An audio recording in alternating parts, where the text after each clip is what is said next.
Here we are, folks. Welcome, welcome. Another Tuesday evening, another live stream. This is a really, really important and positive stream tonight. Got Robbie teed up, ready to come in. We'll just let the pre-show run for a little while.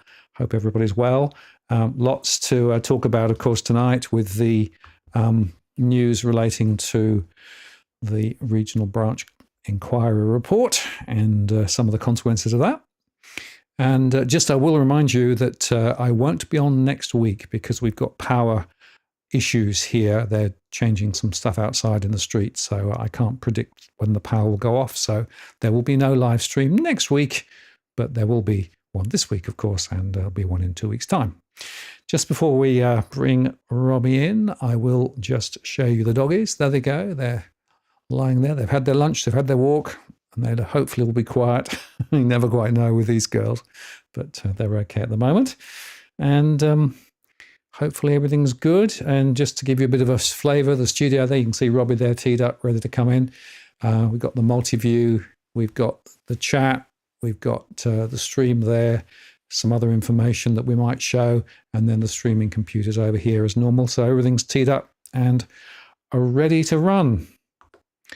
So we're good, I think, to take the pre-show off, and then I'm going to start the show. I'll be back in just a moment.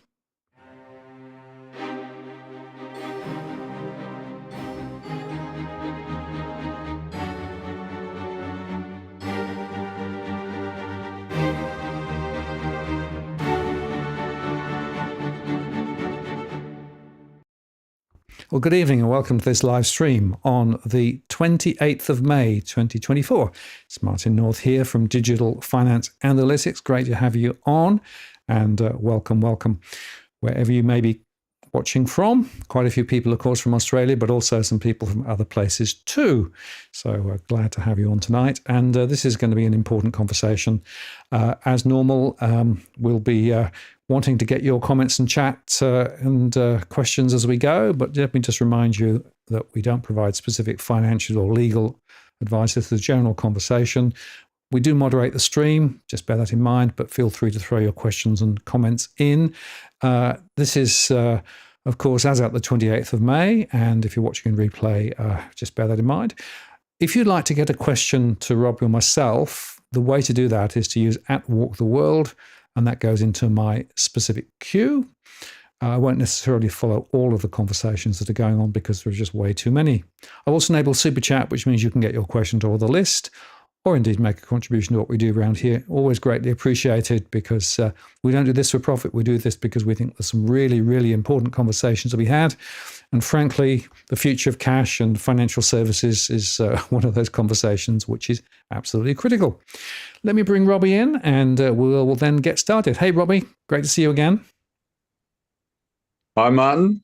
Great to be here, especially under these circumstances. Yeah, it's good, isn't it, to have some good news to share with everybody. and a long time coming. And I guess, the headline is we've come a long way, but actually we've still got quite a long way to go as well. Yeah, well, we've won a significant battle. We haven't won the war, but for this battle, I'm happy to declare mission accomplished in terms of this inquiry. What we hoped it has achieved, and that's a testament to all the effort that went into it. And I'll never hesitate to credit all the people who go to the lengths of making phone calls, sending emails, writing submissions, and attending the hearings, etc., participating in that way. That is the real driver.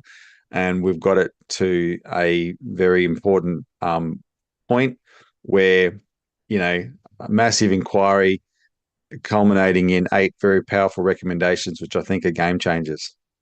Absolutely. And I just want to give a shout out to Dale Webster at this point, right? Dale. Because Dale really has been running the charge on this for a long, long time. And the Regional, which is her publication, she published this over the weekend, which banks blow their chance for self-regulation by betraying trust. And she actually included the ANZ Bank in Talangata, which was one of the first closed after the banks were trusted by the government to continue to self-regulate community service obligations. So there's a long history here. And I think it is just worth people understanding, Robbie, that Dale has been across this for a long time, tracking it, steering it, and catalyzing the whole journey. So, huge kudos to her. Oh, enormously so.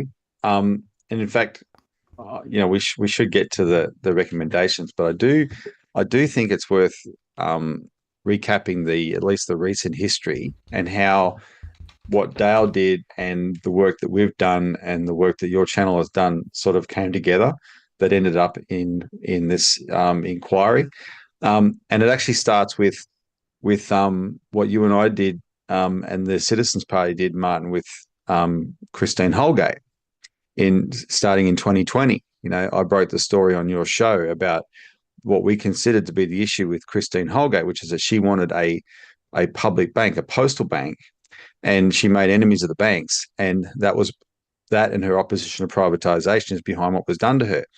But in taking up that issue, I personally know that Christine Holgate is the one who made me appreciate this question of financial services in towns, because that's actually why she had done that deal and fought so hard for the bank at post deal with the banks that upset them, because otherwise Australia Post was going to shut down bank at post and there would have been 1,100 towns without any banking services. And she described what that would do to those towns. They'd wither and die on the vine without any banking services. And so the Christine Holgate campaign ran its course, right, led to a big inquiry, etc. But when that was completed, this question of banking services was at the top of my mind, and I stumbled across this very comprehensive article that Dale Webster had just published on her news service called The Regional. And there were 2 articles, actually. There was the article itself, and then there's second how I wrote the article. And she gives this great detail of the problem of bank closures in Australia and the question of cash. Now, from that we started helping to raise awareness of this issue, and I was in touch with Dale, and we were talking about it on your show. The National Party noticed, and they were initially going to suggest an inquiry, and then that got turned into the Regional Banking Task Force, which the Morrison government set up just before the 2022 election. They'd been in government for 9 years and done nothing about this problem. And just before the election, they wanted to be seen to be doing something about the problem, but they stacked the task force with bankers. Yeah. And so the task force made recommendations that they effectively interpreted as a green light for them to close branches even more. And by October 2022, there was a full-blown crisis again with bank branch closures. And I remember how frantic Dale was getting. And you and I were being contacted by towns such as Coober Pedy, right, that had been notified they were losing banks, and we're in discussion with CEOs of councils in these towns, etc. And then we put it to, well, you and Dale wrote the letter to this to the Senate Rural and Regional Affairs and Transport Committee, and I think that was November 2022. You wrote that letter. Now, the reason we targeted that committee is we knew Senator Jared Rennick was on it, and Senator Jared Rennick had said he would support an inquiry, even though it was so soon after this task force and would be seen to be stepping on toes a little bit. So you wrote the letter. The towns kept fighting, and that started generating publicity. And by February 2023, it was actually quite easy with the flood of publicity around places like Junee, what was happening in the town of Junee and them losing their last bank. We got this inquiry up, and that was 15 months ago. We got this inquiry up. But it was those were the main players in making sure that happened. Each step of the way supported by phone calls and lobbying from people who are responding to this show, responding to our show, etc. We're saying we need you to get involved, we need you to support this. And so speaking for the Citizens Party now, we had hoped that one of the things this inquiry would show is we need a public bank to provide that competitive pressure for the banks. And then as the issues of the inquiry came up, we also hoped it would go down the path of proper regulation and things like that as well. And now we've got what we wanted. So, and without trying to belabor the point too much, we're actually all just ordinary citizens. I mean, everyone's got a particular skill, a particular strength, right? You're a banking expert. Well, I describe you as the banking expert. Dale's the independent journalist. I'm the research director of a political party. We've only got the support of ordinary citizens behind us, but this is one example where through sheer determination, hard work, we have had a direct, powerful impact on Australian politics. And now we've got this momentum of these recommendations. We have to follow them through to their fruition. Yeah, and it's fascinating if you look back at the journey, because you can see how each step led to the next step, led to the next step, led to the next step, right? And at each point, we were able to get the community to actually, intervene and make those phone calls and send those emails. And I know from speaking to a few politicians that they actually had way number of calls than they expected on this issue. So there was a level of awareness being raised. And then, of course, the Senate committee went and visited regional towns and other locations and started to hear from the community. And I suspect this was a pretty eye-opening experience for many of those politicians who sort of knew roughly. I mean, I remember having a show with Senator Rennick. It was about October 22, I think it was. And I actually raised the issue of banks, shrinking, closing in regional areas, cash not available. And I was making the point there about the fact that this was actually something which was strangling the economy. And it was interesting because the Senate sort of picked that up, and that was another catalyst. So you can see how all the breadcrumbs lead to where we've got to. The other point I want to highlight, Robbie, is that in those conversations, the need for access to cash, the inability to be able to use the digital networks because they just don't reach.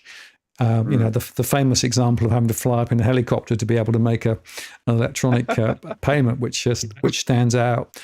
But also just the breadth of the community feeling on this. This wasn't just people of over 70 or 60 or whatever, right?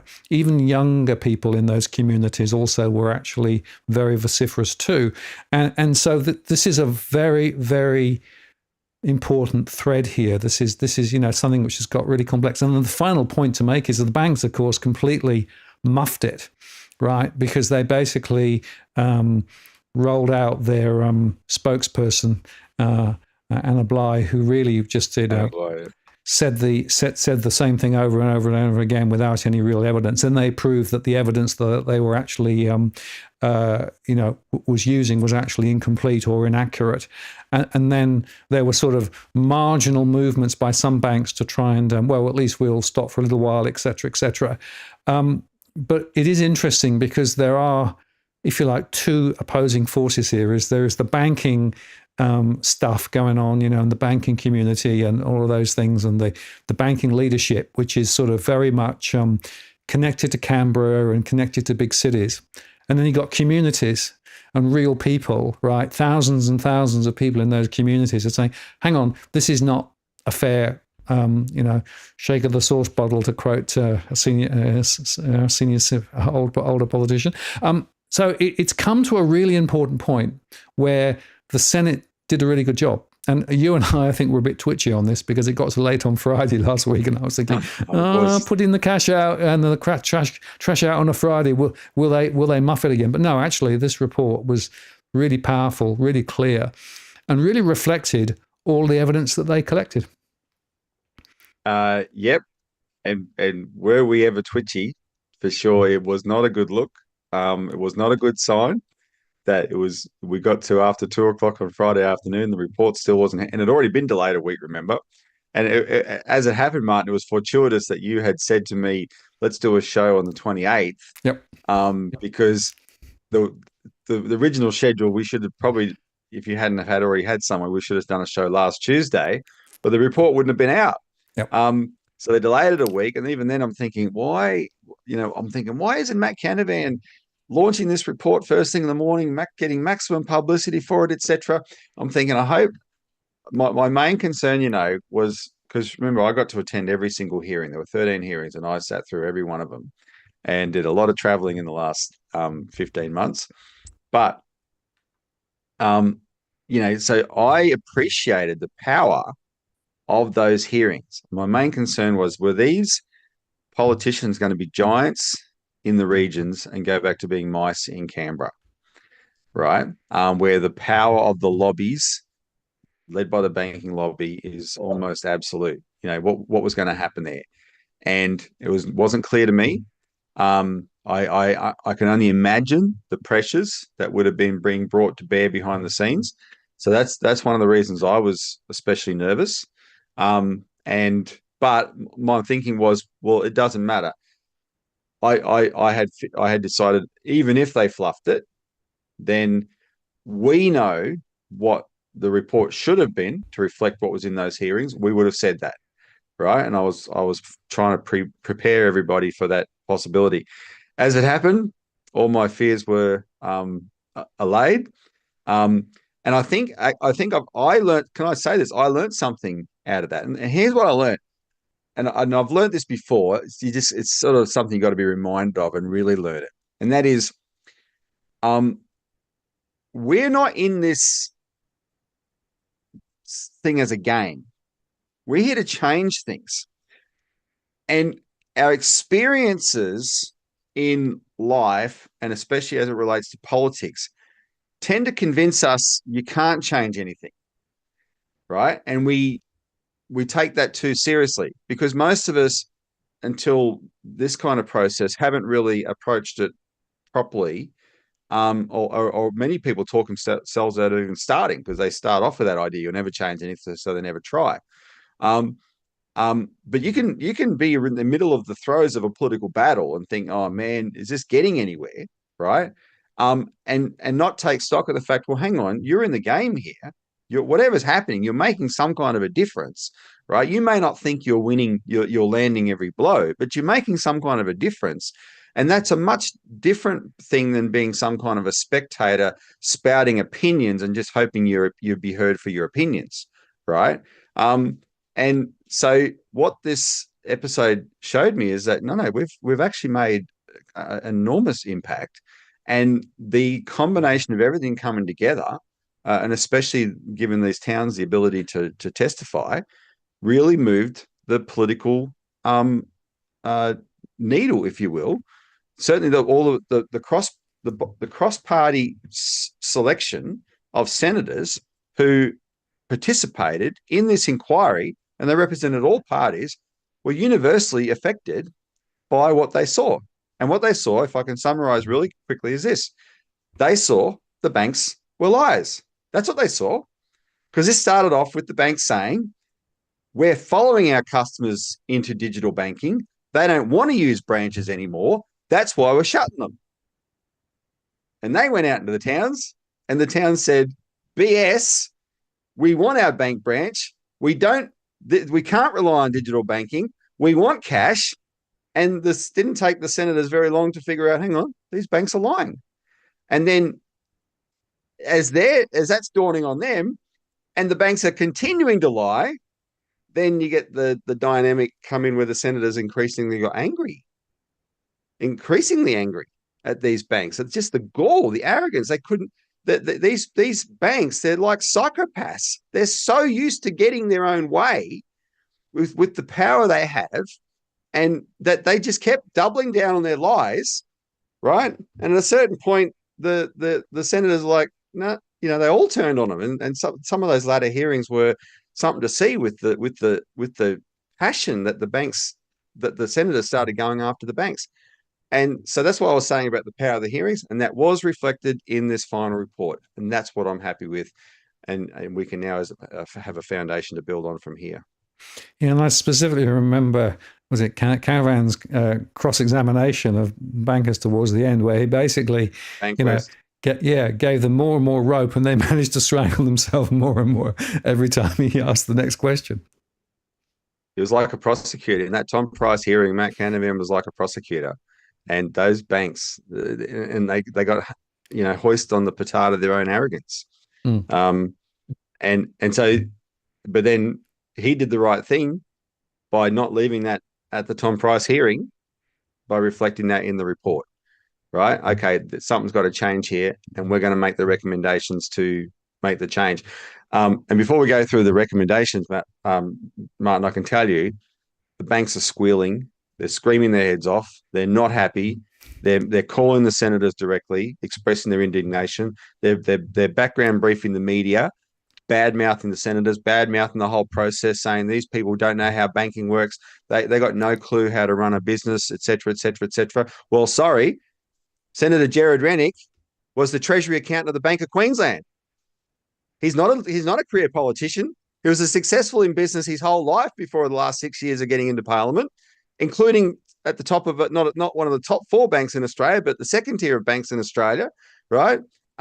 He absolutely knows banking, and he knows business, and he was the guy who instigated this inquiry. And other participants in this inquiry, in their own way, brought their own experience and their own, professional skills, etc., to the table. They've all been interfaced in one way or the other, and the banks can make up all those claims all they like. It's not true. They've been caught out by very smart senators, but it wasn't the brains of the senators that caught them out. Frankly, it was their courage. It was they saw the problem, but they've actually had the courage to act on it. So they can squeal all they like. As far as I'm concerned, the squeals, the screams, that's the confirmation. This report's on the money. Yeah, it's the old adage, isn't it? You get flack if you're over the target, and we're over the target. And I should just call out Senator Rennick's dissenting contribution to the final report, right? Because no, additional comments, not dissenting. Yeah. Sorry, yes. Carefully worded there. Yes, good point. Because he actually took the conversation slightly further towards the public bank concept than the main report. Still in the same direction, but slightly further. And, underscore again, this is somebody who knows the banking system from the inside as well as from the politics. So that's really quite an important observation, I think, in terms of how we got to where we've got to. So the report came out. There wasn't a huge amount of press coverage, I noticed. Did you? I was a bit surprised there wasn't. That is the problem with the Friday afternoon release of the report, for sure. However, there was plenty. In like, if it had been on a Monday morning or something, it would have been, and while Parliament was sitting, it would have been a lot more. There was actually plenty. I've done quite a bit I've been on quite a few radio shows between Friday afternoon and today, and I've got more lined up, and some newspaper interviews. Um, Newspapers like like all the main ones, news.com.au, the Sydney Morning Herald and Age, the Australian Financial Review, etc. They've all covered it to one degree or another. I think I think uh, like there with the problem for some of these publications is that um, they know it's actually there's real danger in these recommendations. And like the way the media model still works in Australia, such as it is, the mainstream private corporate media, they do still rely on advertising, and the banks are still the biggest advertisers. And so, and this was actually um, when Adele Ferguson wrote her book Banking Bad after the Royal Commission. She actually featured this part in her book where to try and stop the Royal Commission before 2018, the banks actually used their advertising as leverage against the newspapers to say, stop covering this, right? So this is how they play. So if you don't even have to get a message from the bank to know that, hang on, if we play this up too big, like if these were weak recommendations, then it would have been easy to play up, right? If they had a found in favor of the banks, it would have been they would have really been highlighting it in the media, but they didn't. And so the reporting, I think it's like it's a certain wariness about it, and the big question is what comes next. But we have sources, I can't name them, but we have sources who have sources, and those sources have been able to confirm for us that in bank world and media world and Canberra world, there's a lot of turmoil behind the scenes, a lot of unhappiness at this, and a lot of background briefing going on, and all of which is to be expected, right? Um, uh, what we shouldn't do is interpret that as, see, they're going to circle the wagons, close ranks against us. Nothing will ever happen. No, we got it this far, right? Of course, you expect them to do that. They're not going to give up their power, so they're not going to just give it up, right? We're going to have to bloody take it off them, right? We're going to have to strip them of it, and so the fight continues. But we have the upper hand. We have the imprimatur of a major inquiry, 15-month inquiry that has concluded these things that are in our favour now. Yes, and it's just worth reflecting, isn't it? Because there was a prior inquiry, a couple of decades ago, at which time the Labor government said, well, if the banks don't do this, then we might find a way of intervening or what have you, right? Well, the last set of recommendations were a bit woolly. These recommendations are pin sharp, right? And that's a big difference. Yeah, unqualified. No, exactly. They were qualified recommendations back then. Penny Wong was one who said it. If the banks keep closing branches, we will re-regulate. That's what she said. And that's actually an algorithm. If this, then that, right? Well, and it fell down. They didn't follow through on the algorithm because the banks kept closing branches. Now, she was in opposition when she wrote those words in 2004. But it's an example of the qualification of the recommendations. Yeah. Also, there was other things done to sabotage them. Like there was one in 1999. I'm pretty sure it is. If Dale Webster watches this, she'll correct me. But in 1999, when they had the first inquiry that Anthony Albanese was on, there was a strong recommendation in that to say that the banks should keep some form of service, even if it's stripped down, in every town. They should, even if they want to close the proper branch, they must keep some form of service in the town. And that was a very strong recommendation. The Howard government inserted into that recommendation the words, if viable. And those words were all the banks needed to create the loophole for them to just ignore the recommendation, right? So that's what we were dealing with up until now. That is not reflected in this report. These are unqualified recommendations, which we should go through now so that people can actually see what we're talking about. These are crystal clear, and the banks will have no wiggle room. They'll still throw an army of lawyers at them, but they will have no wiggle room.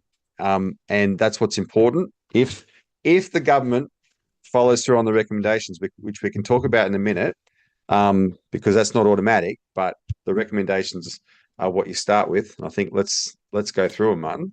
Yeah, just before we do, 2 points. The first is that the recommendations are those. They're very strong recommendations, but there is still a political fight ahead to make sure that they actually does get prosecuted the right way, right? First point. Second one, on the viability question, one of the things that came through from both the data that was presented by the banks, which showed that it was really wobbly, and secondly, of course, the other broader point is, as accounting in banks, you can move money around all over the place, so you can choose which bits of the banks look profitable versus which bits don't. Yeah. And Jared, of course, is fully aware of that, right, as well. So the point is sharp on that. Yeah, and that's a really important point, so that there are a whole bunch of ifs and buts. But the point is, that's not the question. The question is, should we?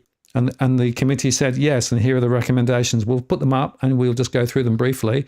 So recommendation 1, and this is really remarkable, right? The Australian government adopt a policy recognising access to financial services an essential service. To this end, it should commit to guaranteeing reasonable access to cash and financial services for all Australians.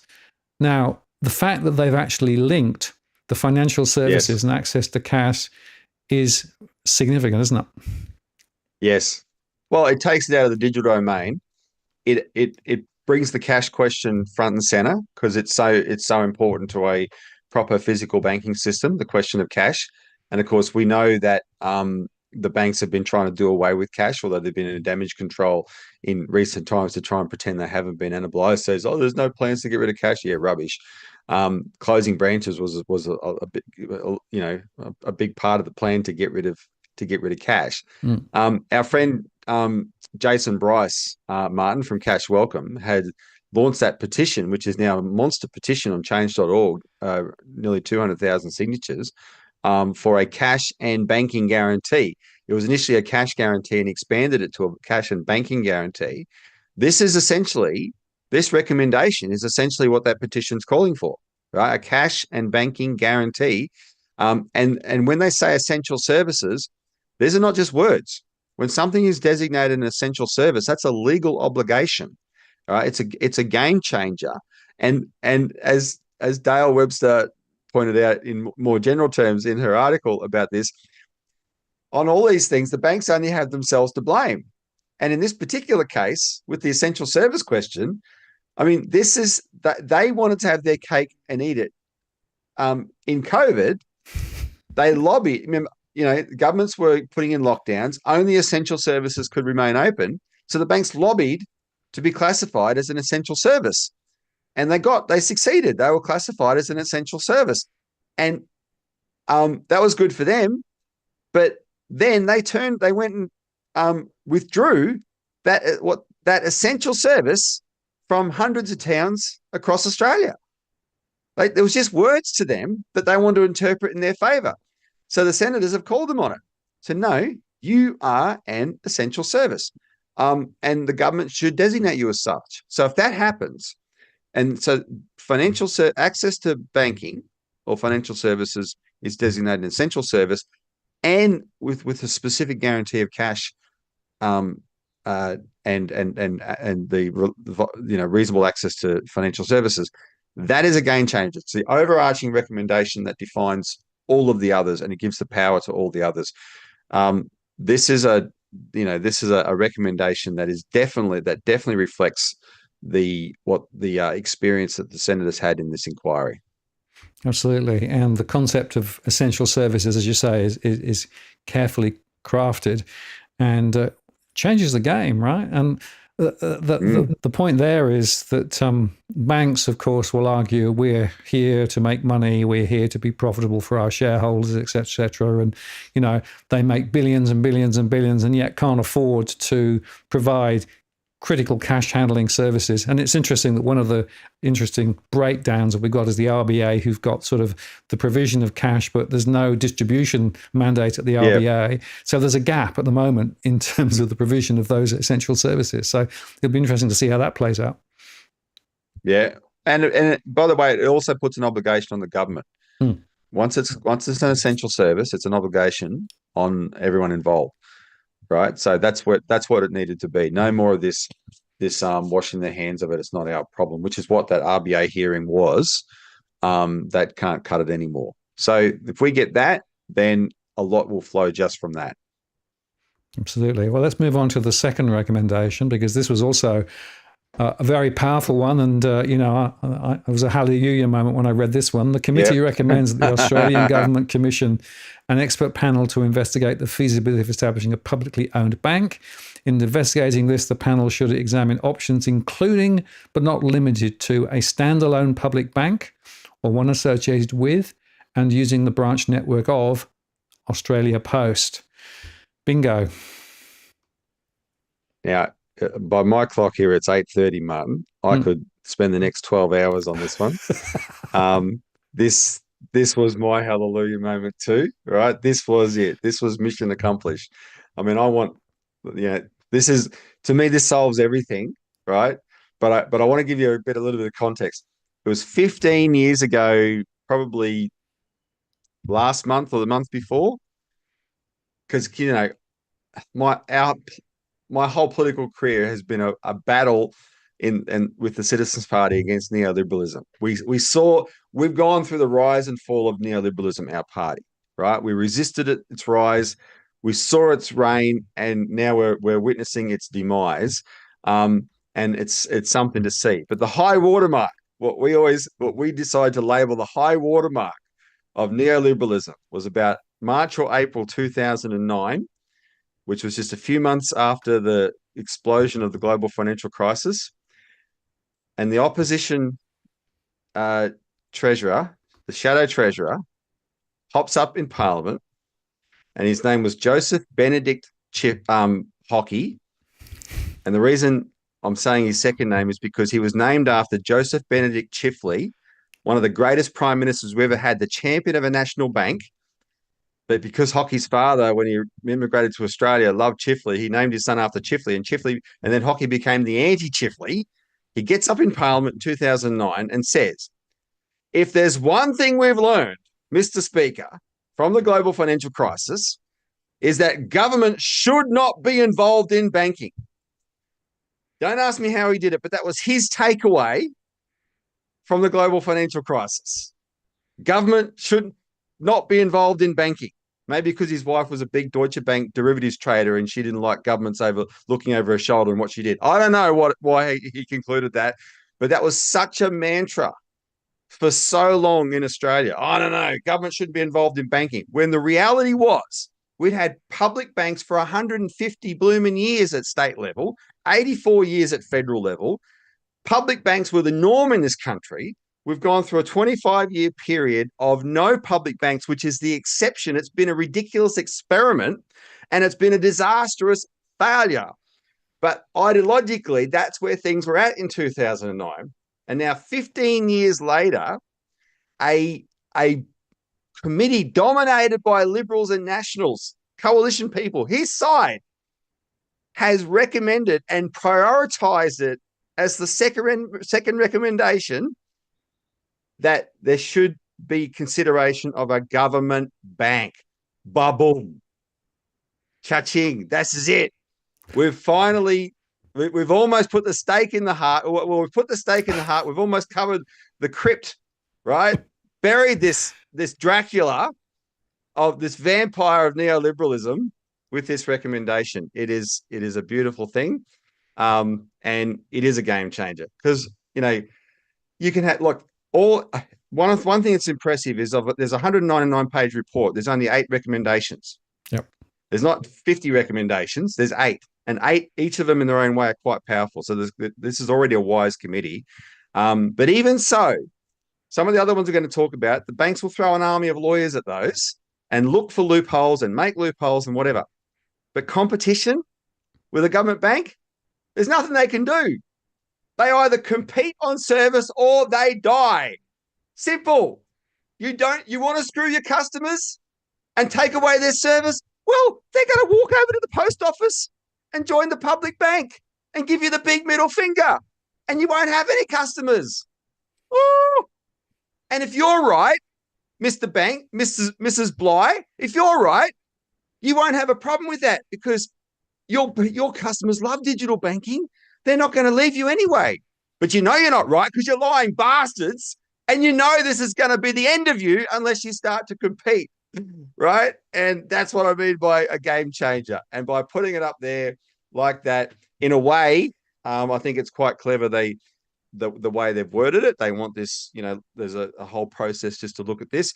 In fact, I actually there is a reason. It's in the actual body of the report. They actually explain there the reason they don't come outright and call for a public bank is because the inquiry didn't have the time to go looking into a proper costing of a model of a public bank. It didn't go down that kind of specific path. If they had of, it actually says it probably would have recommended an actual public bank. So they're leaving that up to a secondary process. But the fact that it's in there in terms of the whole zeitgeist of Australian politics and economics is a beautiful thing, and it's a complete game changer. And now we have to seize the initiative from here and make this one stick. Yeah, I want to make sure that the committee that's formed is an appropriate committee with the right people on the committee, not stacked with bankers, right? Firstly. And then secondly, the option of the Australia Post model or not is also very important. And it's worth highlighting, I think, Robbie, that unfortunately more Australia Post branches are sort of being turned down and turned off at the moment. It's only a valid option for as long as the Australia Post network exists. Exactly. Now, so you've raised two things there, and I'm glad you've raised them. I didn't put you up to raising them at all, so I'm not pre-prepared for this. Rubbish. Okay. First thing, it is very important who's on this expert panel. Because if they stack it with bankers, it's just a charade. So I think that there's some things that we need to get people behind straight away in terms of messaging to the government and demands on the government. One is, this is a panel to look at the viability of a public bank for Australia, not to debate whether we should have one or not. No private banker should be anywhere near this panel. This is not about them, right? This is say, okay, here's how a public bank works. Can we make it work here? So you need people on that who actually have expertise. We should be bringing in public bankers, even from other countries, such as people involved in starting Kiwi Bank in New Zealand, for instance, right? They should be invited onto this. But I'm going to, on behalf of the Citizens Party, lead a campaign to call for the Prime Minister of Australia, Anthony Albanese, to nominate one particular eminent Australian who is probably best qualified to chair such an expert panel because of their experience, and that person is Christine Holgate. Christine Holgate should be the person that Anthony Albanese picks to chair a panel of experts to look into this question of a public bank / postal bank for Australia. That is what she was looking at when she was the CEO of Australia Post and was intent on doing, which is what made her enemies. And we've covered that in great length in previous shows going back to 2020. And I hope if you got new viewers who don't know that story, look it up. In a sense, you can look it on our website, look it on your YouTube channel. There's lots of material there that we covered in great detail. But she actually, and she's actually a genius CEO in general, I can assure you. She would be the perfect person to chair a panel, and we're going to seize the initiative and get her name out there as a nomination so that people start thinking of her in the context of this recommendation. She would be perfect for it. Another person that we intend to nominate is Associate Professor Andy Schmulo. Now, Andy Schmulo is from the University of Wollongong. He actually testified brilliantly at the Kingston Southeast hearing in South Australia. And in fact, his testimony was so dynamic and his submission was so expert to this inquiry. It's reflected in a number of these recommendations. He's an expert in regulatory systems of financial systems, etc. And he has no truck with private financial corruption. In fact, he's played a leading role in a bunch of big inquiries at the moment, including this one, including the PwC inquiry, and including the Coles and Woolworths inquiry.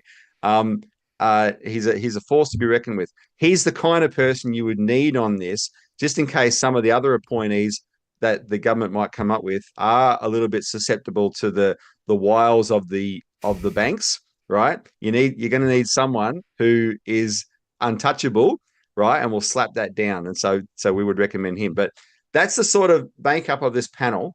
And the public needs to start getting behind these ideas, right? So that before Albanese has a chance to scratch himself, when he comes to the point where he realizes that, well, we better implement these recommendations, it's almost a given who's going to be on them, right? So that's going to be quite important. And then to come to your second point, Martin, and this goes to Christine Holgate, of course, this is really, really crucial. We won't get a postal bank if we don't have post offices. And our party is going to, now that the inquiry is over, we're going to expand what we're doing on this issue now. We ran a big campaign on the post office question in 2020 and 2021.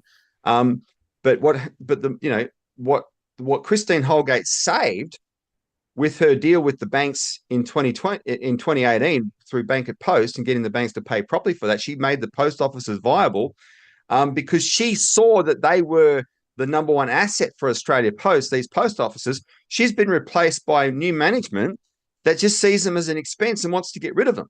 And not to go off on too much of a tangent, but there's actually a really alarming situation now where Australia Post has just gone through a modernisation review. The post office management was lobbying for its community service obligation to have at least a minimum of 4,000 postal outlets scrapped, because they would love nothing more than to get rid of half the post offices in Australia. And I'm not exaggerating, half of them. I mean, we've had a crisis with bank closures. Imagine an even bigger crisis with post office closures. Now, the government, under the Albanese government with Minister Michelle Rowland, they did not accept that lobbying, and so they kept the minimum number of postal outlets is 4,000. But there's a couple of aspects to that. One is the maximum number of post offices got to was 4,327. And so the current manager of Australia Post is absolutely determined that if that's the minimum number, they're going to cut it down to 4,000 as fast as they can get. That's 327 post offices that are going to be gone in Australia anyway. That's a fait accompli. That's going to happen. And people are experiencing that already. That's bad enough.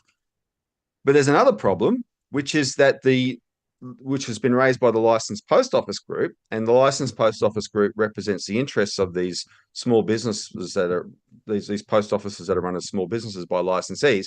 And they, of course, are big supporters of the postal bank. They testified in the December hearing just before the Citizens Party did, Glenn Isherwood and I. But this modernisation review, there was a fight when it handed down its conclusions over what the definition of a postal outlet would be. And the Licensed Post Office Group wanted the government to insert their manned postal outlet, not just postal outlet, manned postal outlet. But it didn't get in there. It's not in there. So Australia Post management you're going to start seeing them aggressively start to define things like kiosks, automatic kiosks, as postal outlets, right? And say that's sufficient, and that'll help them get rid of even more post offices. This is alarming. And the worst part of it all is if we had the postal bank, there would be enough revenue flowing from that into post offices to make the whole network commercially viable again. Like, the solution is there. It's a win-win solution. It wins for Australians in terms of banking services and forcing the big four to compete. And it wins for so it's a win-win for two essential services, for banking services and for postal services, right? That's what we will save if we had the post office bank. but we're going to have to. It looks like we probably have to save the post offices in order to get the post office bank. And so just flagging that for people, that's going to be its own fight going forward. You'll hear our party talking about that quite a lot, and telling getting this message through about there's a win-win solution for all of it. Yeah, and it's worth saying, isn't it, that some of the LPOs were very, very active through this last campaign. Their reach needs to, I guess, extend more broadly across the post office network, because not everybody's in that group. Oh, well, look, I really encourage. I'm really impressed with the LPO group as an association. They've done brilliantly. But I'm just generally impressed with these post office licensees. Even the one at the Bribie who testified at the Bribie Island hearing. She's not a member of LPO group as it happened, but her and her husband have been following the campaign for a postal bank, fully supportive of it. And they were able to testify to that effect in the Bribie Island hearing. There was a post office, post officers testified in Beverley in Western Australia, in Carnama in Western Australia, and in Tom Price in Western Australia. And in each case, really powerful testimony, right? So they're brilliant people. These post officers, they do not deserve what they're getting from Australia Post. Right now, they're going through their own version of the pain of Mr. Bates versus the Post Office, the UK scandal, because there's a whole new software system being rolled out in post offices in Australia, and it's slower and clunkier, and they're all worried that any problems are going to fall back on them, because the short-term corporate management at Australia Post, they're not going to want to take responsibility for anything. They just here today, gone tomorrow, with as big a bonus as they can manufacture. And it's these post office licensees who have put in the decades at Australia Post running their businesses, who are the institutional knowledge of the business, and that's why they support us. We need them to all, see this as a solution. If you're watching this and you know your local post office, or next time you go to the local post office, ask them, make sure they're aware of the campaign for a postal bank and what this committee has recommended, right? So that if they're not, a lot of them will be, but if they're not, they can see there's a bit of light at the end of the tunnel, right? And that these people of Australia are going to be rallying around them to make sure that we get this win-win solution.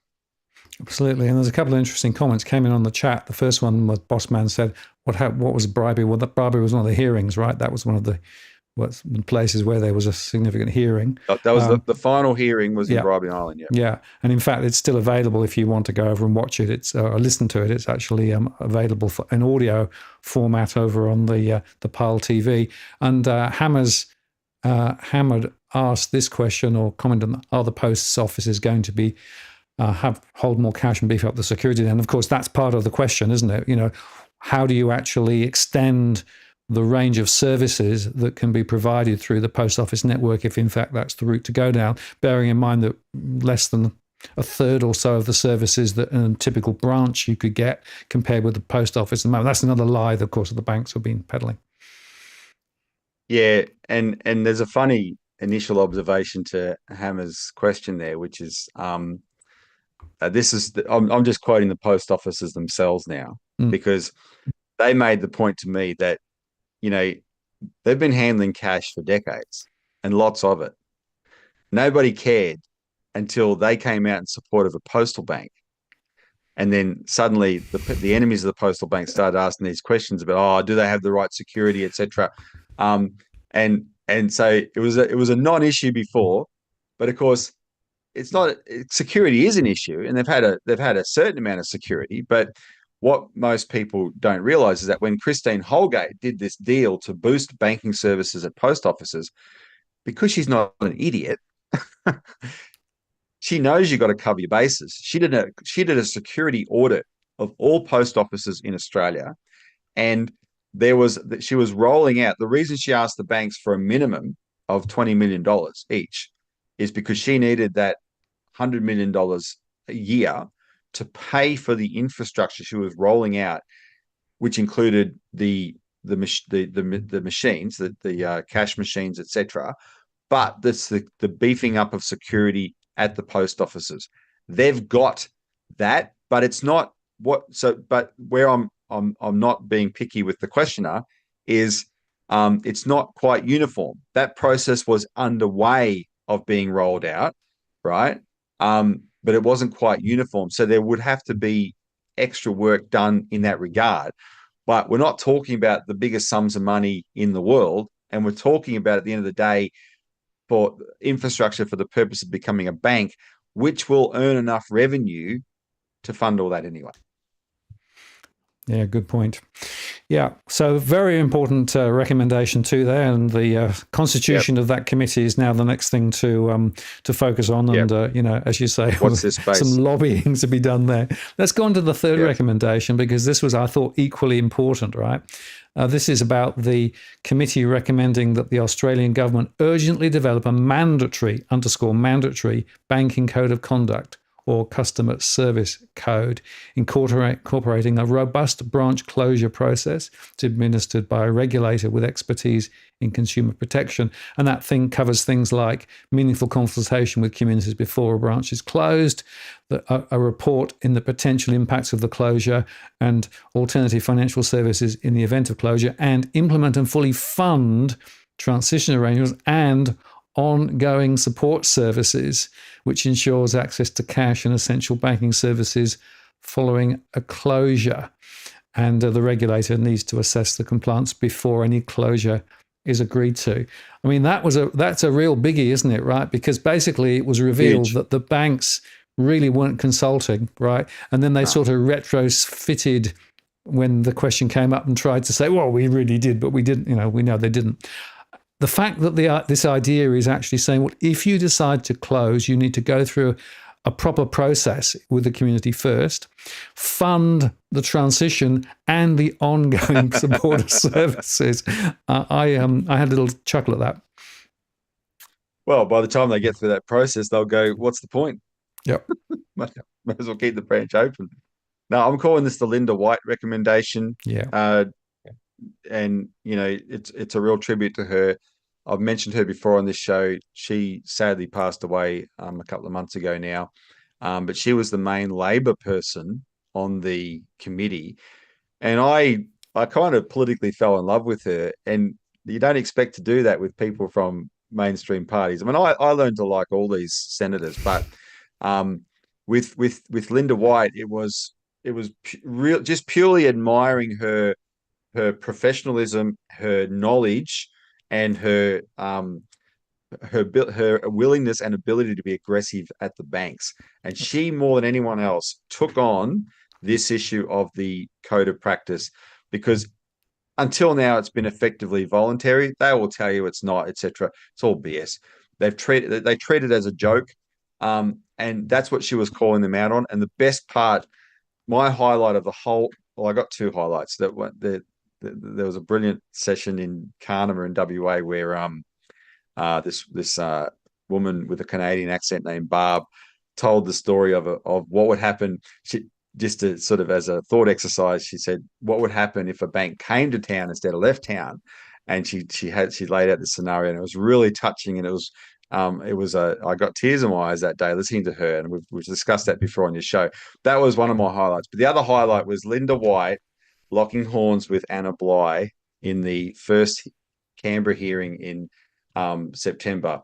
And I had thought in that hearing that in the room there were 3 Queensland Conservatives and a Victorian Labor senator. And they were going to be up against Anna Bligh, who's the former Queensland Labor Premier. And so I assumed the 3 Queensland Conservatives, Gerard Rennick, Malcolm Roberts and Matt Canavan, would have a field day taking on Anna Bligh. They're all pussycats compared to Linda White. It was her own Labor colleague, albeit from another state, who just tore strips off her. It was something to see, and she exposed Anna Bligh as the empty suit that she is. And I've been saying for a while now, if this government does not at least go down the path of re-regulating the banks with the mandatory code of practice, they would be doing a disservice to Linda White's memory. because they all paid tribute to her when she passed away. Well, the committee's done the right thing and they've put in this recommendation because Linda White proved the point. And yeah, just imagine you're the bank. Like you don't have this joke of self. Why should the banks be one sector that's law unto themselves, right? And bear in mind, and this is don't give me this neoliberal rubbish. Oh, government shouldn't tell private businesses what to do. As you probably already know, if you're thinking about that, you probably already know that the taxpayer provides enormous support to these businesses. This is just about quid pro quo, right? They don't get to just treat, flout their social license and treat these communities with contempt. There has to be rules. And this is saying those rules must be mandatory. But yeah, by the time they go through the process, why would you bother closing the branch? Now what they would have to prove, Martin, they're every now and then, and it's much more rare than people think. Every now and then, there's a bank branch that the bank feels it should close because it's genuinely unprofitable. And we don't expect the banks to be charities. If they can prove they're unprofitable, they'd get to close that branch. But what was established in the very first hearing in Sale is that profitability is not a factor when these banks have been closing branches. They've been closing them for other reasons. And so if they had to actually go through this process and then go to the regulator and say, look, we need, we think we should close the branch, and they can't prove that it's at least costing them money, etc., then you're going to see a lot more branches open. And if I can go back to Professor Andy Schmulo again briefly, he has given me insights into South Africa, which is where he's from before he emigrated to Australia. And in South Africa, they have a very different banking culture over there. And I won't go through the long version of the story, but in the last period, there's been something like, I think he said 2,860 branch closures, but the same banks have opened 2,840 new branches. And what the reason why is because they're actually the only reason they close the branches is they're moving them. A common excuse is to a safer part of town. There's some lawlessness problems or whatever. If there's a high crime area, they'll close a branch there and move to another part of town. The regulator approves those branch closures. So that tells you there's only 20, something like 20 in this period of the thousands that have been moved have actually been closed permanently. That's how small the actual need for closures actually is, if at all, right? That's in the South African experience. So there's a metric and I think it wouldn't be that different for Australia, to be honest, right? Coober Pedy wasn't an unprofitable bank branch. These things weren't unprofitable, but now Coober Pedy doesn't have a bank because of the bastardry of Westpac, and none of these places consulted. The guys at Bank West were so arrogant, they said in the Beverley hearing, why would we consult when we don't intend to change our mind anyway? So see, Martin, this is the kind of stuff the senators were listening to when they sat at that table and took their testimony. And that's why Dale Webster's right. The banks only have themselves to blame. If they're going to be that, if they're that lacking in self-consciousness that they can be so arrogant like that, they literally gave the senators the rope. Here, have some more. Try a bigger knot in it. Hang us all at once, and they have. So this is great. This is a great recommendation. Absolutely, and the following one, which sort of leads the way onward. So, following recommendation 3. The regulator be authorised to approve or defer any closure request. And if they choose to defer it, then the regulator will authorise actions to be taken, further consultations, additional information, and the regulator should be provided with a range of penalties should a bank fail to comply with an order to defer closure or with any other undertaking. So they've actually given the regulator teeth. And now, like this is important because it's an expansion of the previous one, specifically on branch closures and giving the regulator teeth, which of course that's what a law is. That's what mandatory. It's got to come with enforcement ability. right? This is where the reason I want to highlight this one in this way is because the Labor senators put in additional comments, not a dissenting report. And that's what, as I said to you earlier, sometimes there are dissenting reports when the minority party on the committee says, no, we totally disagree with it. So I would call it a dissenting report. This is not a dissenting report. It's just additional comments. It's the Labor senators, I don't think, who put it in would have written it themselves. Would have been written by Jim Chalmers' office or the Assistant Treasurer's office. It's actually not that clear. It's quite vaguely worded, but that's the one that they express some form of disagreement with. In the additional comments, there's a form of disagreement expressed with that recommendation. And they especially this idea of penalties. They actually said that they weren't sure how the penalties would work and would there be unforeseen consequences, blah, blah, blah. And I'm thinking, oh my God, talk about, I mean, it has wokeness extended to the level where we now have safe spaces for banks. You don't want to be unfair to the banks, do you? Don't want to be unfair to the banks. No. Penalties. Oh, penalties. That's taking a bit too far. Hang on. Everyone else gets penalties. Park in the wrong spot, and that ticket guy is not going to let you off, right? But the banks. Oh, no, can't do that. And remember, this is the government that was going to pass in November 2022. They were going to pass the financial accountability regime that would have involved $1 million fines, personal fines for bank executives who are caught wrongdoing. And then the next day they changed their mind because Anna Bligh called them up and said, no, you're not going to do that. And they caved on it. So in that frame of mind, they've expressed concern about this one. So that'll be a point of contention. I'm firmly coming down on the side of penalties, so we'll see how that fight turns out.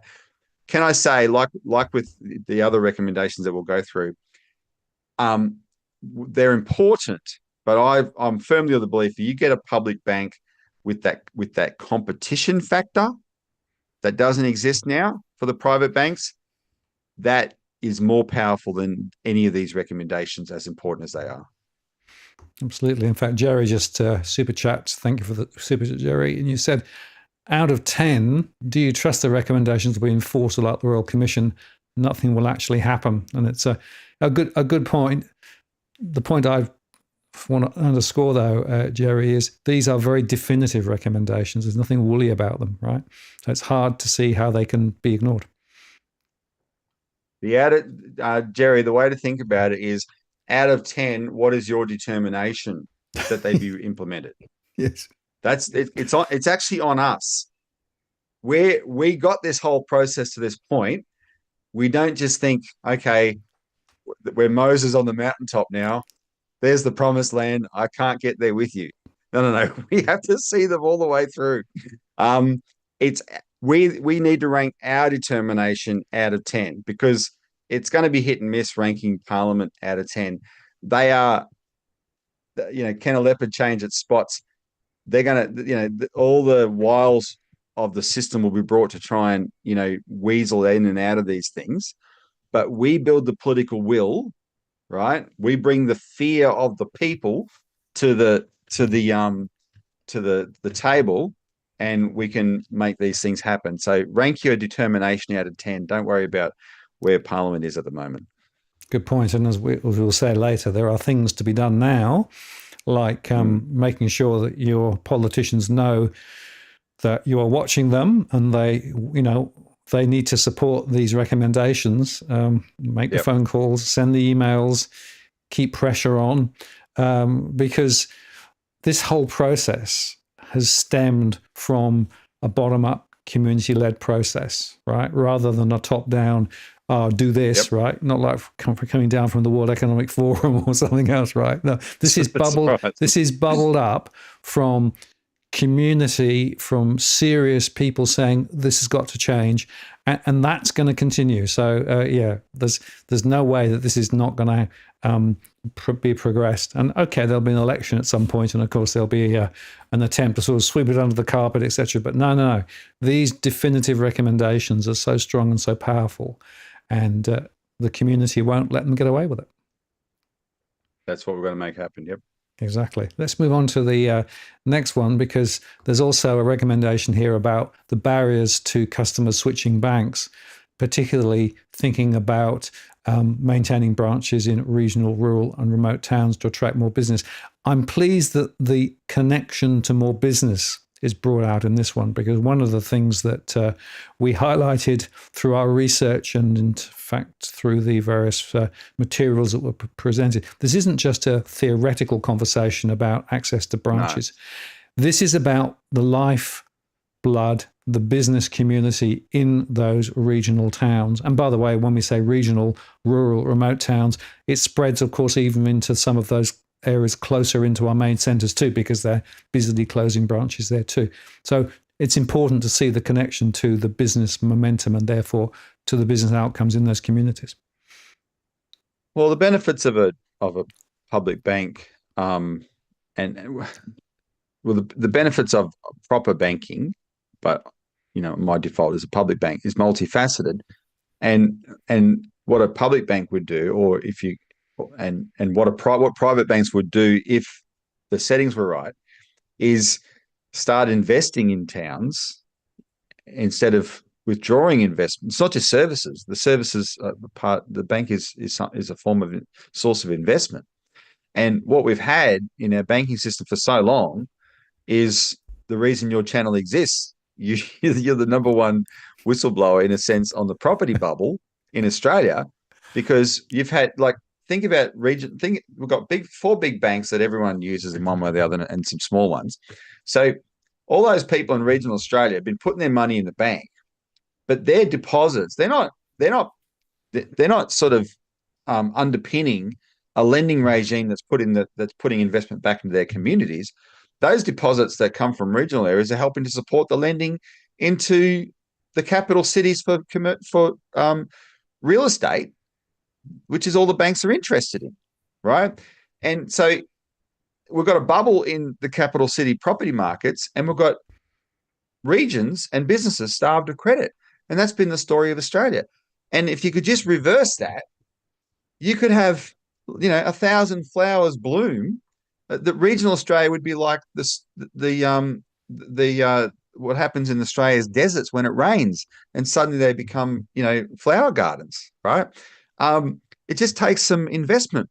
Now, a public bank would do that. A public bank would be that source of investment and would be so successful that the private banks would come in behind it and try and take advantage of the increased economic opportunities. It's just those private banks will never lead that. But that's why the public banking model is so important. And this is what business need. They've had such a difficult time getting credit because of the settings of our banking system. It's got to change. There's so much potential out there. Regional Australia is enormously productive, and I mentioned earlier the Carnama example with the Barb from Carnama telling the story, and it was really touching.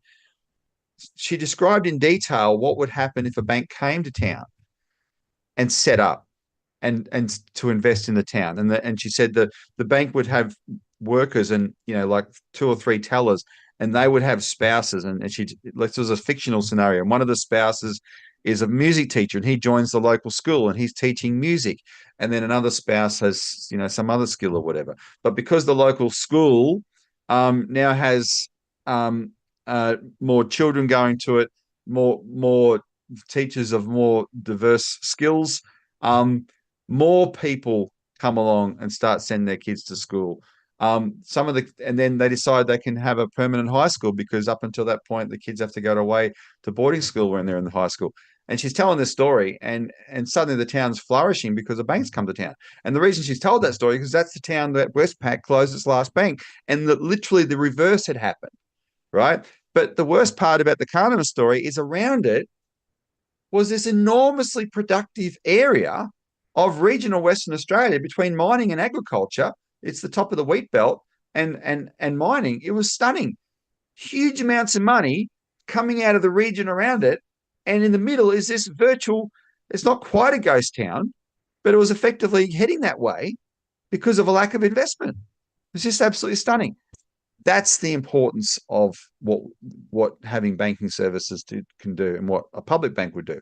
And as for the ease of switching banks, which is what that recommendation calls for, the ACCC, to make it easy. This is really um, calling out the neoliberal ideologues, because all we've had for 20 years from governments when they've talked about the problems of banking.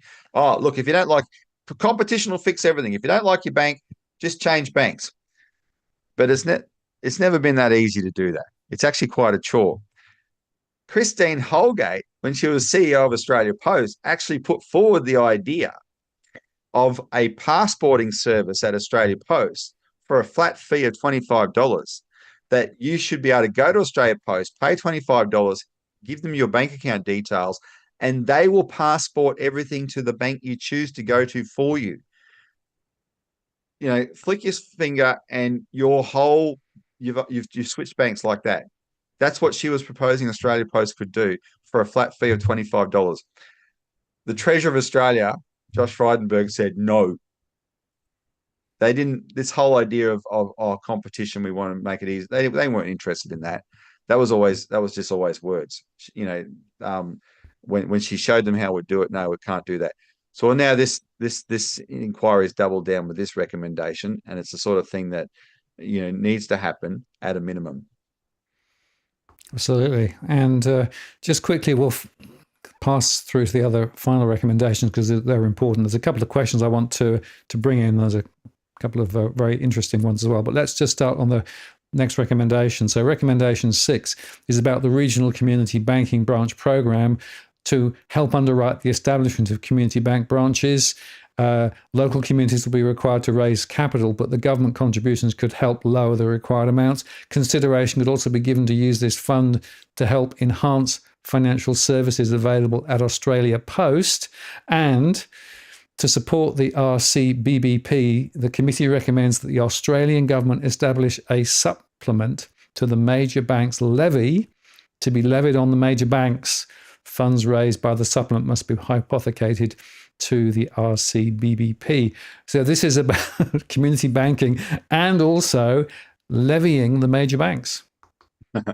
I made this joke to the office. This is like the Donald Trump recommendation. This is Donald Trump's version of I'm going to build a wall and Mexico is going to pay for it. This is the committee saying we're going to make community banks a more viable option, and the private banks, the big banks, are going to pay for it. I love it, and they hate it. And this was the one recommendation that was foreshadowed in the media before the report came out. Yeah. Because the Parliamentary Budget Office costed it. And the Parliamentary Budget Office pointed out that if they actually went down this path, the banks would immediately pass it on to their customers to punish them for daring to say that that the banks should pay to support banking services in regional Australia. Anyway, and I know the banks are very unhappy with this, but I don't, the more they scream, the more that it proves that it's on the money. I want to say this, and I think, I want to appeal to the viewers for help on this. What part of this recommendation is explicitly to help community banks. And some banks like Bendigo Bank have a community bank model. They were really big on that 20, 25 years ago. But as you know, Martin, in the latter period, these towns that are so desperate have said, can we get a community bank? And it just has not been possible at all because one, I think some of these banks have lost their appetite for it. Yep. But the cost they've put on it is way too expensive for these towns. So that's what the committee heard. And they've said, well, let's actually make the banks pay a levy that can help to fund that cost. But the part I want to appeal for is there's a general area here of banks outside of the postal bank, but also outside of the big four, which are these smaller customer-owned banks which don't close branches. They want to keep branches open. Because their point of competition is service, right? And unfortunately, up until now, they have aligned with the big banks in coming out and attacking the postal bank idea. As someone who is a spokesman for the postal bank campaign, I'm trying to get the message to these guys. we do not see the postal bank as something that the customer-owned banks should fear. In fact, I'm firmly of the view the government should have ways to help the customer-owned banks and incentivize the customer-owned banks to be more competitive against the big four banks as well. And one of the reasons, though, that they shouldn't fear the postal bank is because the postal bank is not going to be there to poach anybody, right? It's not going to be there to undermine other good banks in town, right? If you're getting good service from your customer-owned bank, stick with your customer-owned bank. But what it is going to do is be that source of default financial services that really shows up the big four, and it's going to pick up plenty of customers. But the extra investment that the postal bank will provide will benefit those customer-owned banks from the extra business that's going to come their way as well. So I really want them to understand that, you know, community banks, customer-owned banks, they're gonna coexist with a postal bank really well and a proper banking system. We did it. Lisa and I did a show the other week about this, where the headline is the solution is actually probably wasn't me on there. Lisa and Craig Ishwood probably, or Richard Barden. We need more banks, not less. Right, Richard, Professor Richard Werner, if people know who that is, the German economist, he always espouses the strength of the German banking system is all their small banks, and that does provide strength. So we really want to encourage that model, and in this particular case, this recommendation will support community banks. Yeah, absolutely. And the point there is that community banks are on the right side of the fence. Unfortunately, I've had a lot to do with community banks over the years, and some of them have actually been rather contaminated by the neoliberal philosophy and wanting to compete with the big guys on the same platform as the big guys. But as I've always said, actually, there's a different story to be told, right? Which is the community base, all the stuff that we're talking about here. So hopefully that will give the community banks a little bit more of a platform as well as we go forward. Now, the next recommendation, this is quite apposite, recommends that the Australian government works closely with the banks and Australia Post to require all major banks to have agreements with Bank at Post and to harmonise the terms of Bank at Post agreements to improve fairness and sustainability. Specifically, agreements should include increased deposit limits to support small businesses, provision to facilitate identification verification, and to handle issues around temporary account closures or multiple signatory requirements. And the major banks that do not put in place agreements with Bank at Post to deliver financial services should pay an increased supplementary level as described in Recommendation 6. ANZ, please note. That's right. This is the Shane Elliott recommendation. That big sook. The committee's heard your sulking, Shane Elliott, and they've said, we don't care. Pay up. Yes, sook.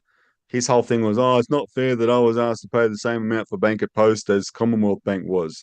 And actually, it was always an ACCC requirement that the big four be treated exactly the same. That's why he was asked to pay the same amount. He just didn't care enough about his customers to do it. Yeah. So at least when the other three banks have closed branches in the last 5 years, people have had a halfway house of Bank at Post to access their account, except ANZ customers. My father's one of them. He's in the town of Childers in Queensland, and there was an ANZ bank in town, and now that's gone, and he has to go to Bundaberg to do his banking, which, the older he gets, the harder that will be.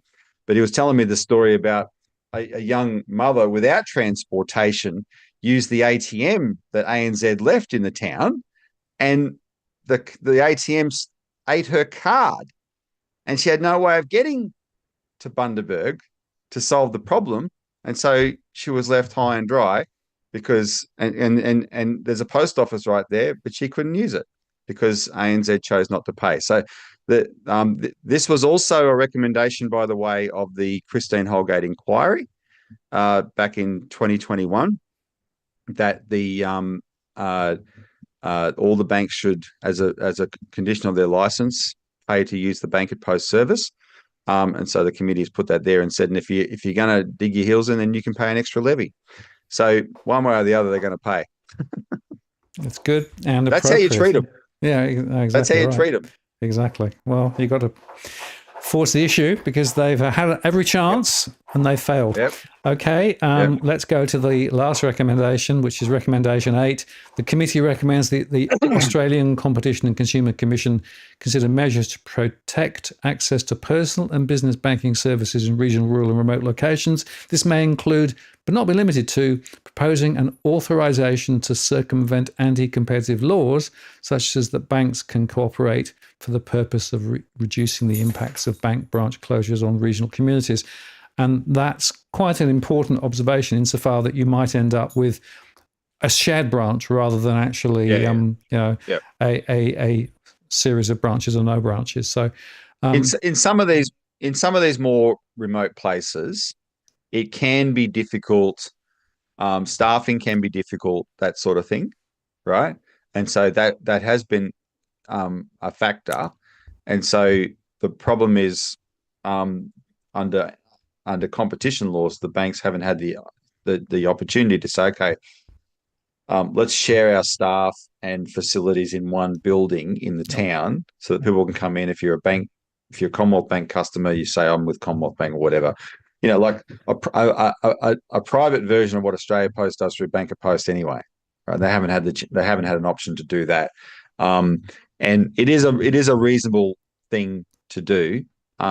And but you've got to be careful. You don't want to just give the banks carte blanche to do that, but in some places it's appropriate. So this is the committee showing that they've looked at all sides of this. absolutely. And it'll be interesting to see how it all shakes out. Now, as we come towards the end of the show, Jerry, again, Jerry, thanks for the super chat once again, posed a very, very good question. Is it possible then to identify the politicians who will support this and get them to post it on their Facebook page, etc.? And how may we go about this in your view? Thanks again for your service. And that's the critical point, isn't it? So how do we make sure that the politicians know that actually this is a really important thing and they're not going to be able to just ignore it? Well, I'm glad you asked that, because on that note, Martin, I might share my screen. Sure. I just wanted to, here we go. Share. Yep, ready to Can you go? see that now? That's a tweet from Senator Jared Rennick from today. And this is him tweeting about this report and recommendations.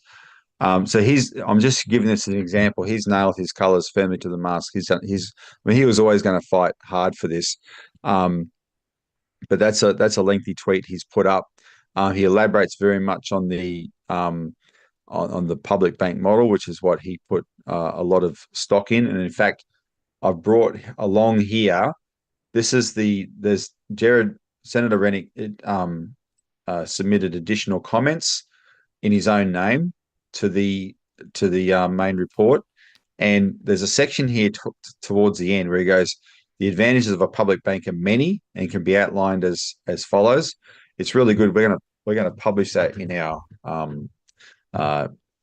party's magazine this week. Those additional comments that he's made there. Now I'm just going to I just wanted to show you that as an example. So he's already put it up. All right, what have I done?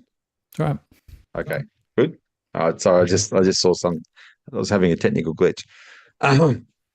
Now, so he's going hard on it. I think the best answer to Jerry's question, though, is to understand that the politicians are going to reflect what they think enough people want. So don't look at this as who are the default supporters already. Certainly, the people associated with this committee are going to have varying levels of support for all these recommendations. What we do need to do is launch a number of things. One is a call for all recommendations to be implemented in full, right? And that can become its own powerful call. And there's talk about getting a petition up to that effect.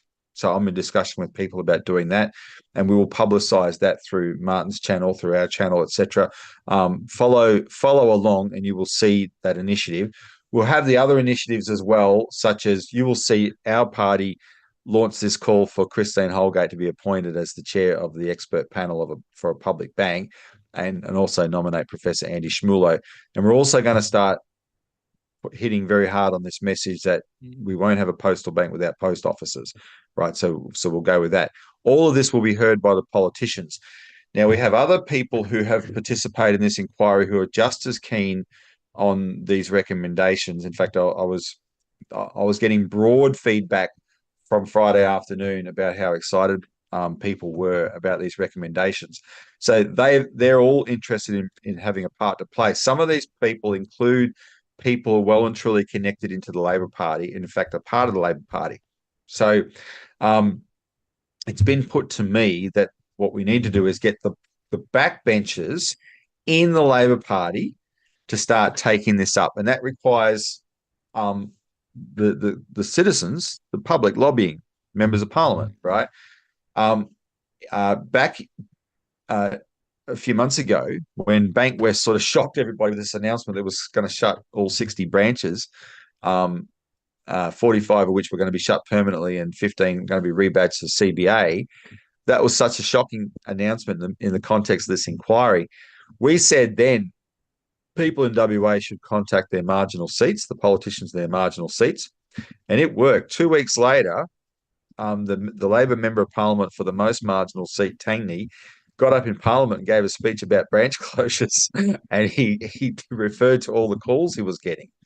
Right, so this actually is quite important. So between, so especially targeting the marginal seats of Labor backbenchers, but in general all backbenchers, we need to start the message now, and people can do this as of tomorrow. Find your local member of Parliament, find your local senators, but especially local members of Parliament and the ones that they're going to need to win government. We're 12 months away from election. Call them up and say, you're really concerned about this banking issue. The inquiry is completed. It's hand down recommendations. You MP should support them in full, right? And get the message and follow it up with an email, or send an email first and follow it up with a phone call, whatever. But let's get those calls started. Our party will help to put finer details on this for more specific targeting as it unfolds. Can I also say we've already got this enormous amount of momentum just on the cash issue. The cash issue has taken on a life of its own. It's its own thing now, right? Huge amount of public support on this question of cash, which is related to this. And that support, we need to harness that to get in behind these recommendations as well, because the first one is the solution for all of it, right? So anyone who's participating in this discussion tonight, you have a role to play. Understand that you can introduce people to these campaigns and say, look, if you want to keep branches, if you want to keep cash, if you want a postal bank, this is what you got to do. Get behind it, watch the show, share the show, get on the websites, etc. And it'll happen. It doesn't happen overnight, right? We are crowing tonight about the end result of a very lengthy, drawn-out, detailed, tiring process. Tiring indeed. 15-month inquiry. I've never done so much bloody traveling in my life, and I hate traveling. I genuinely do. It's a pain. But I like being in the places I go. I just wish there's some kind of more instant way to get there. But it was a great experience. So we're now at the beginning of the next stage of that process. Yeah, absolutely. And, the point here is that it is the voice of individuals and communities making their thoughts known to their politicians, their representatives, which is going to help to move this forward. And it becomes a political question, doesn't it?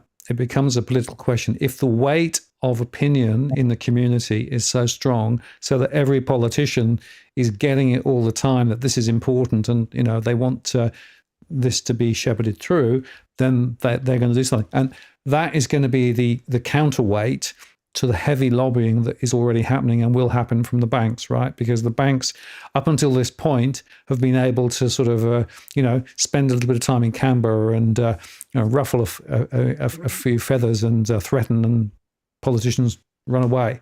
Well, it's time not to run away, but to run towards the solution. Yeah. Martin, my mind, as I think it's true for most people, works in metaphors. And I had this thought the other day. It's like, there's not that uncommon a scene in action movies where the goodie and the baddie are fighting over one gun, and the gun gets knocked away and it's over on the ground somewhere, and they both look at each other and they look at the gun, and it all comes down to who's going to who gets there first, right?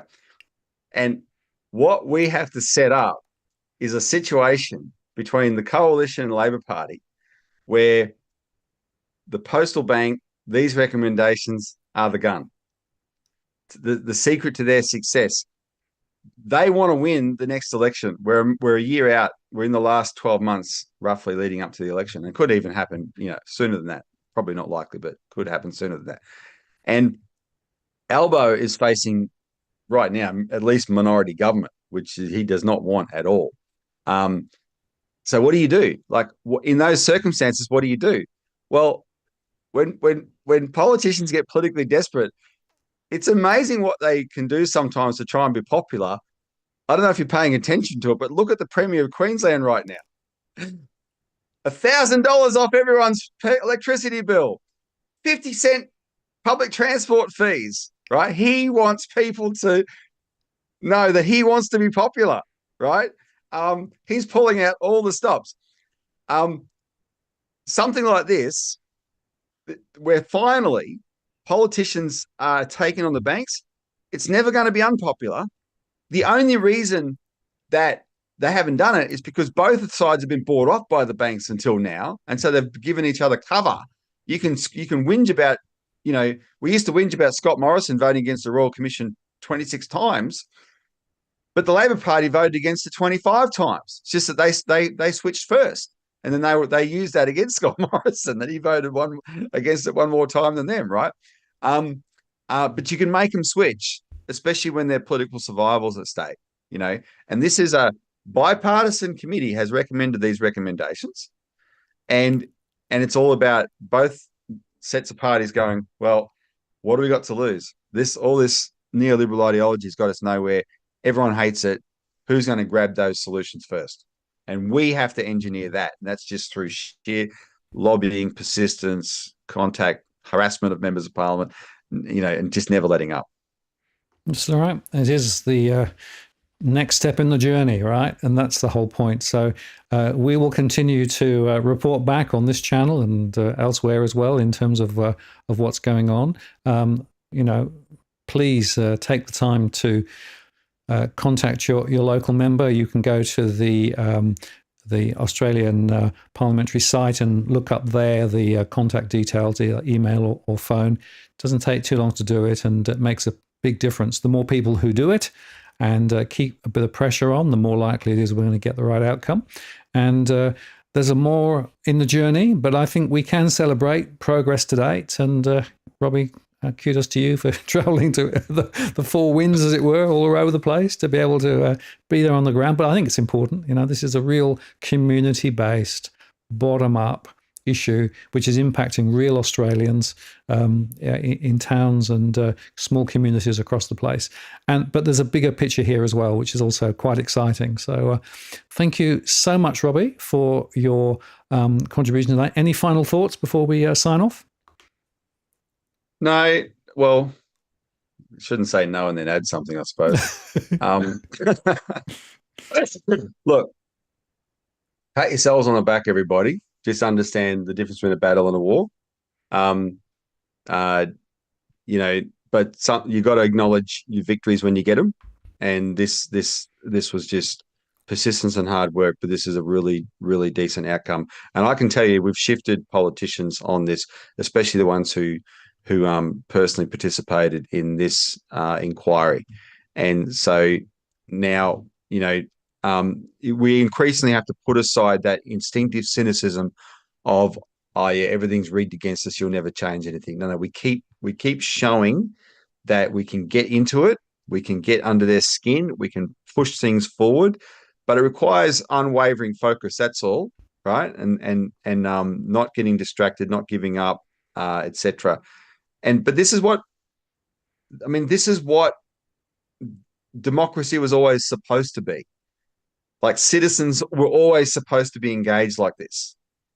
There's never, like, we got this idea that there was politics and there was us, and we just lived our lives and the politicians did their thing, and if it affected us, it affected us. If it didn't, it didn't. No. For a proper democratic system to work, the public needs to be engaged. And what we're showing is, when you engage around these key priority issues, you can make a difference. So we have to keep it up. So we've won this battle. Let's go on to win the war. Thank you, Robert. Well, I appreciate that. And, the model I always use when I think about the political system is, you've got the triangle at the top with all of the politicians, and you've got the community. And it's often seen as the top-down thing. Turn it upside down. So the community is actually driving the political process and the outcomes. That is what actually DFA is more about than anything else. It's about empowering local communities and individuals to influence the political agenda and to drive it in a direction that perhaps is different from the neoliberal top-down thou shalt view of the world, whether it comes from the World Economic Forum or elsewhere. So that's what this is actually about more broadly. So thank you, Robbie. Rumor has it, Martin, that Klaus Schwab retired just because he got a preview of these recommendations. So I don't know if that's true. I can't confirm it, but it fits. Wink, wink. Love it. Thank you very much. Well, have a good evening there, Robbie. We've put links and things below in the comments, and we'll be back, of course, to update people as this progresses. But I want to say thank you very much for your time tonight. Greatly appreciated, and well done. And thanks to all of the viewers, and particularly the super chats. So I'm going to take you offline now, and I'll close the show, Robbie. See you later. See you, man. See you, everyone. So there you go. And thank you again for all the super chats. Really appreciate that. It's really helped to oil the wheels here. Just to remind you again, I won't be doing a live show next week because the power is unpredictable through next week because of local roadworks and things. But I will be back in 2 weeks' time. And Steve Keen, the economist Steve Keen, will be my guest then. So join me in 2 weeks' time to talk about economics and some of the broader issues there with Steve Keen. So mark your diary there. And of course, there'll be other shows as we go through the rest of the week. In the meantime, this is Martin North from Digital Finance Analytics signing off. We'll see you next time. Cheerio.